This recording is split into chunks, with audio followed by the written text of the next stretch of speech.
வணக்கம். இன்றைக்கி நம்ம பார்க்க போகிறது மட்டன் குழம்பு. ஒரு பாத்திரத்தில் நல்லா எண்ணெய் தாராளமாக ஊற்றிக்கிங்க. எண்ணெய் ஊற்றி காஞ்சதுக்கப்புறம் எண்ணெய் காஞ்சதுக்கப்புறம்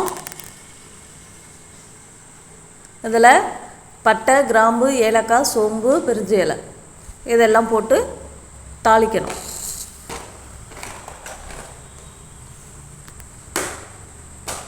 இது நல்லா பொரிஞ்சதும் 2 கைப்பிடி அளவு பெரிய வெங்காயத்தை நல்லா வதக்கணும்.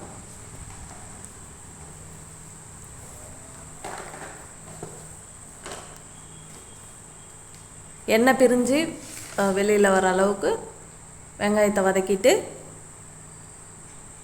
இந்த ஸ்டேஜில் ஒரு 1.5 ஸ்பூன் இஞ்சி பூண்டு பேஸ்ட் போட்டு இந்த பச்சை வடை போகிற வரைக்கும் வதக்கணும். வதக்கிட்டு நான் மட்டனை குக்கரில் மட்டன், உருளைக்கிழங்கு, தக்காளி, வெங்காயம், இஞ்சி பூண்டு பேஸ்ட்டு, மஞ்சத்தூள் எல்லாம் போட்டு வேக வச்சுருக்கிறேன். இப்போ அந்த தண்ணியை மட்டும் ரசம் வைக்கிறதுக்கு எடுத்துக்கிட்டு மட்டனை பாத்திரத்தில் சேர்த்துக்கணும். சேர்த்து நல்லா மிக்ஸ் பண்ணிடணும். இந்த ஸ்டேஜில் 1 ஸ்பூன் தனி மிளகாத்தூள், 2 ஸ்பூன் மல்லித்தூள், கொஞ்சோண்டு மஞ்சத்தூள் போட்டு 1 டம்ளர் தண்ணி சேர்த்துக்குங்க.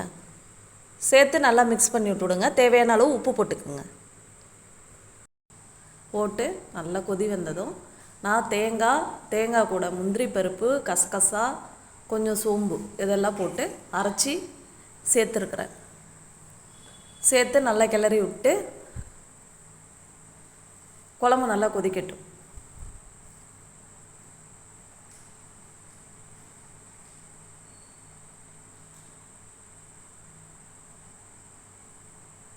நல்லா கொதிக்கிறப்ப 1 கைப்பிடி அளவு புதினா இலை போட்டுடணும். போட்டு மிக்ஸ் பண்ணிவிட்டு இதில் ஒரு 1.5 ஸ்பூன் மட்டன் மசாலா கலந்துருக்கேன், கடையில் வாங்கினது தான். இப்போது நம்ம மூடி வச்சிட்டோம்னாக்க குழம்பு நல்லா கொதித்து சுண்டி வந்ததும் டேஸ்ட்டாக இருக்கும்.